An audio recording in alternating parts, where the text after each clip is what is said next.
Hello there, everybody. I'm Mr. Game & Pie, and this is Let's Play Banjo Kazooie Gruntys Revenge, Part 6.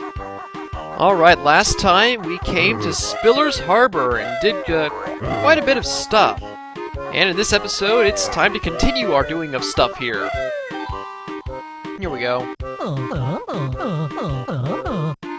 Indeed! Yes, here we have our buddy the Salesman Rat. And once again, he needs 5 of something. Last time we saw him, he needed 5 blue shells from Brickle Beach. And now, oh wait.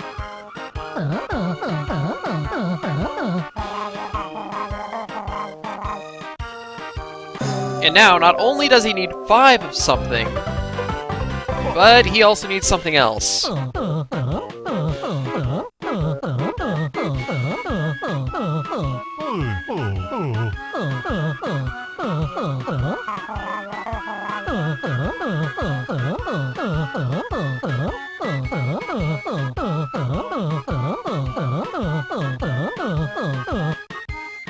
Yeah.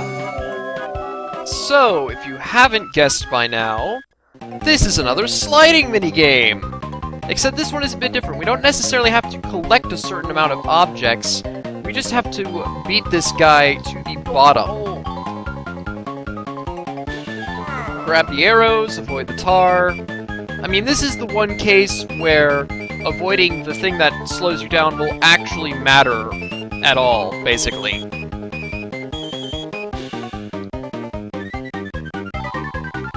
Whoa. But yeah, one thing, I've been kind of complaining about the minigames, but actually, the minigames were a major deal for this game as a whole. I mean, originally there was going to be a multiplayer component to this game, and it was going to involve competing in the various minigames that we've been going up into so far. And in fact, there were 2 iPhone games for this game. One was basically based off of the main game. It was much smaller, Banjo Kazooie had fewer moves, there were no transformations, and I don't believe that there were any minigames either. And then the other one was called Banjo Kazooie Gruntys Revenge Missions. And that, though, that was just the minigames. That was it. So, like, earlier I was mentioning, if they had a 3DS remake, I'd like to see a version of this game where they didn't have all the minigames, but, that doesn't seem like that would happen. That was actually kind of a big deal. If anything, the minigames would become more important because of multiplayer.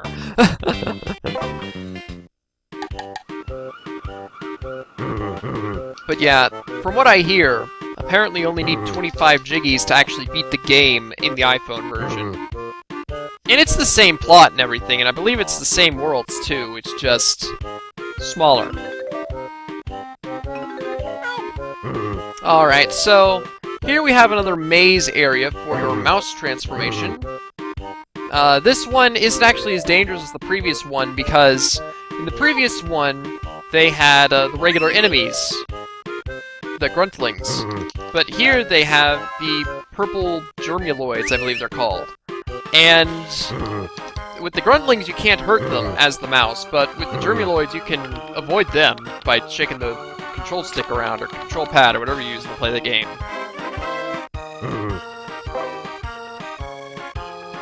So yeah, these guys are not nearly as dangerous. Also, this is the world where the Jinjo Oracle will give you a hint about shaking the mouse around. Not the mouse around, shaking the control pad around to get rid of the germuloids.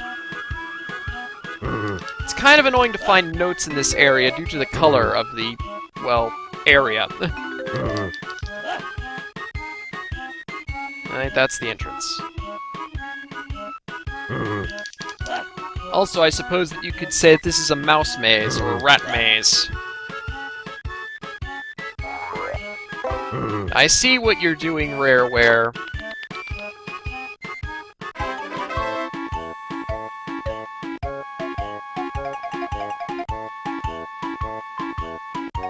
Ah yes, and here we have our milk carton, which we use to walk up. Oh wow, I actually made that jump. But not that one. Okay, apparently I'm missing a switch around here somewhere. Is it? Ah, there it is.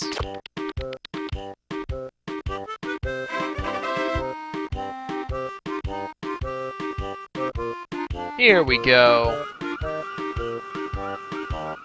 Let's just go grab ourselves a Jinjo.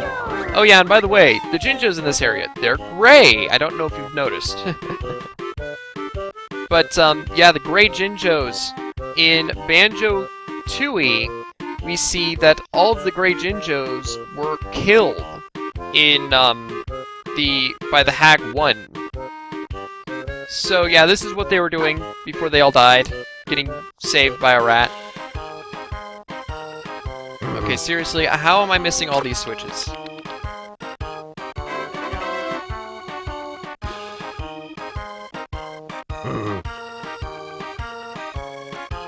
Alright, we're gonna get that Jiggy here in a second. Just have to stop being ridiculous. Because, you know, that's something that happens sometimes. Sometimes it's just a little bit ridiculous.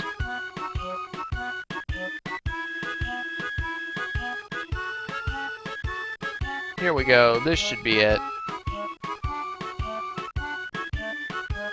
Ah, yeah. Alright, 4 out of 10 Jiggies. Once again, this is another world where you can get all the Jiggies that you can get without a move from any future worlds. Oh, and I was wrong. The clam enemies, they do appear in an area after you've gotten the invincibility feathers. They just don't appear a whole lot. Also, speaking of feathers, apparently, flight was actually planned for the game. There are some beta pictures that you can see that have flight paths and flying on them. However, it wasn't ultimately implemented since it just wouldn't work in this kind of game. So that's another thing that they could do if they ever had a 3DS remake.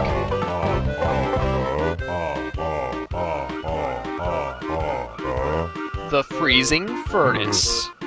Sounds interesting. Now this machine right here, it says game over. It's a mini game machine. We'll look at that once we're Banjo and Kazooie again.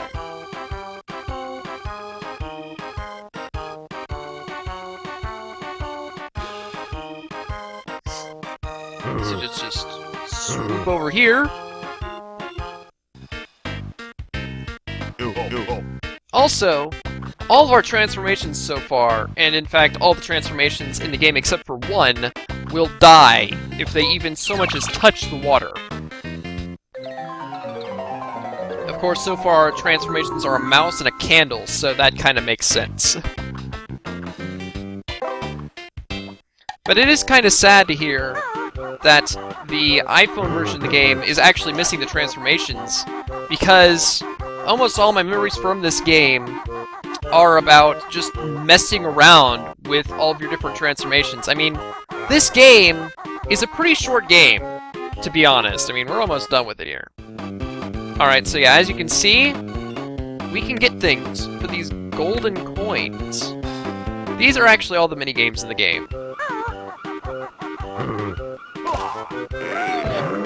So yeah, you can unlock the mini-games with golden coins. Now you might be wondering, how do you get golden coins? Well, I assure you that by the end of the game, we will see golden coins, but not a moment sooner.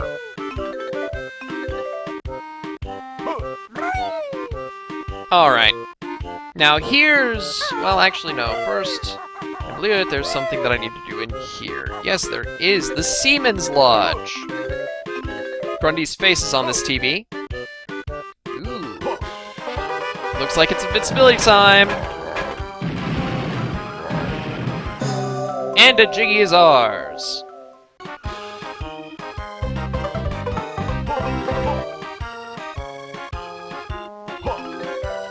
There we go. Alright. Now here comes one of the hardest Jiggies in the game. Now in the last episode, we had a lot of switch management. And here we're gonna have more. So talon trot it up and launch yourself forward, because it's time for time travel. Except not really, there won't be any time travel, which is a thing that I'd like to note. Another thing that I'd like to note in this game. There's the fact that there's two very special things about this game. One is that Banjo Kazooie have been sent to the past, and the other is that Banjo Kazooie were split up. Well, the fact that Banjo and Kazooie are split up at the beginning is sort of stopped at, like, really early. Within the second world. And the fact that they're in the past hardly makes any difference at all. I mean, seriously, the fact that they're in the past really doesn't do anything for the game. It makes Bozai the guy that gives you your hints, and that's about it.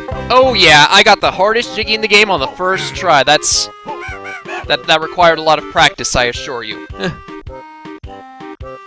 I made that look a lot easier than it is.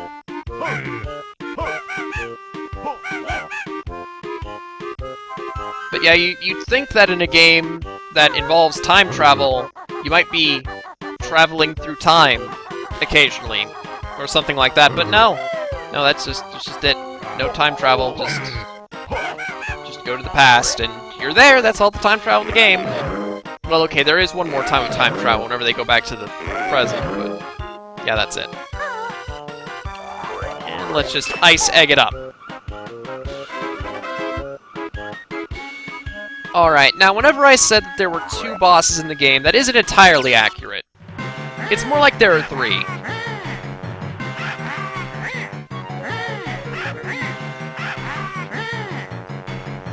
Yes, that's right, we're fighting Gruntilda! It's a shooting game, because, yeah, that's what Banjo Kazooie is about. No, couldn't dodge that one.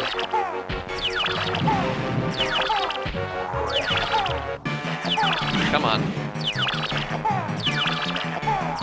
You want to get the parts of her body that are in extreme areas. The extreme top, the extreme bottom, the extremes left and right, and save the middle areas for last. No!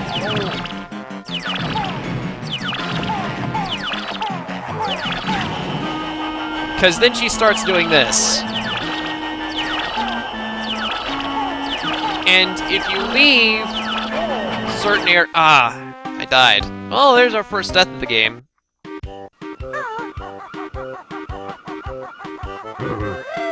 Not that it's really that big of a deal.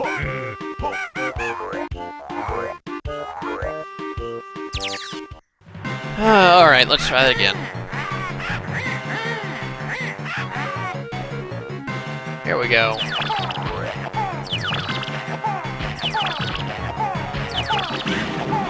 But yeah, basically, I wish that I could jump.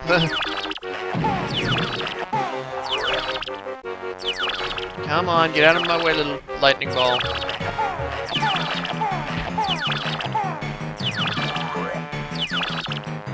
Lightning balls, I need to go to the left. There we go.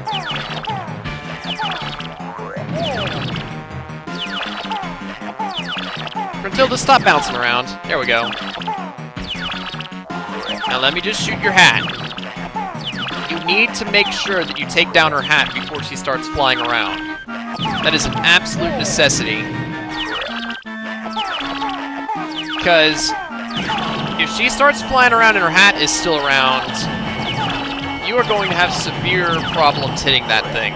It's going to end up off-screen, it's going to be really annoying, and as you can see, she's already being annoying enough.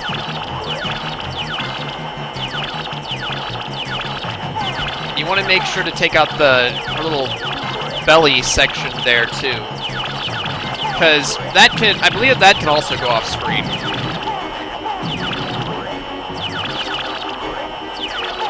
And then she starts blocking your shots with her shots, of course, but that's fewer shots for you to dodge, so not that big of a problem.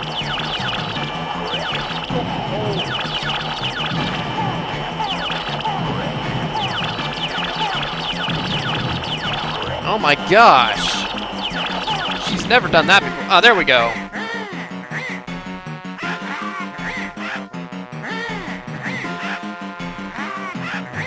Oh boy. And there we go, folks. We're almost done with Spiller's Harbor already. Just, you know, beating it as fast as all the other worlds in this game. So, time to go back to Mumbo and get a new transformation.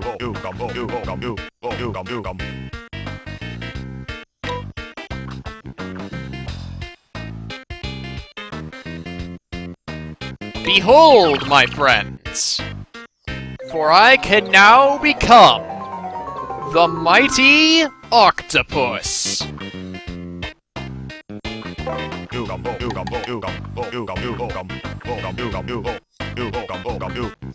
Alright, this is the only transformation that can go into water, and it can even go into all kinds of water.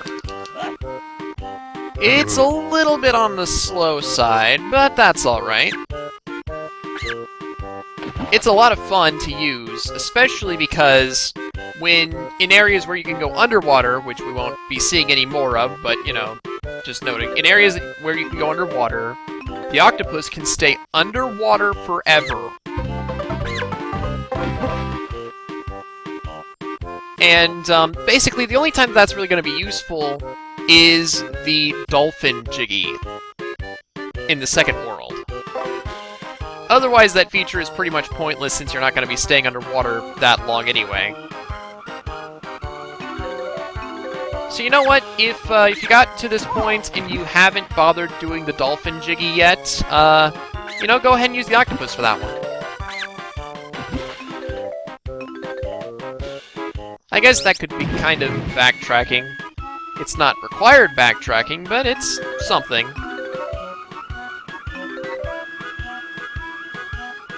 But yeah, all this water would be killing me right now if I was Banjo Kazooie.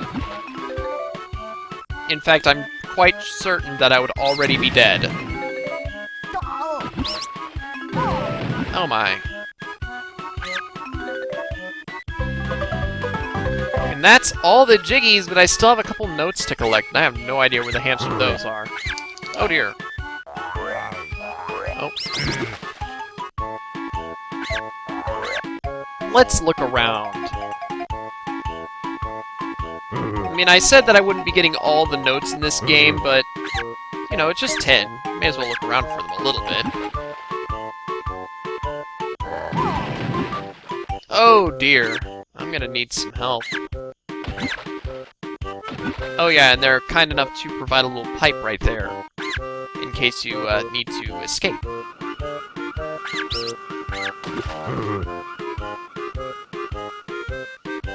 Let's look in this room.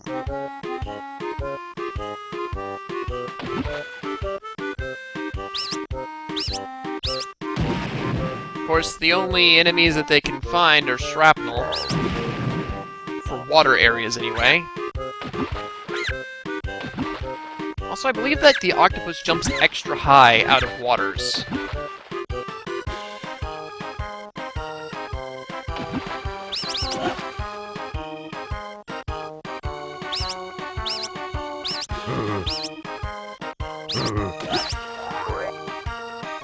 Nope, still no health.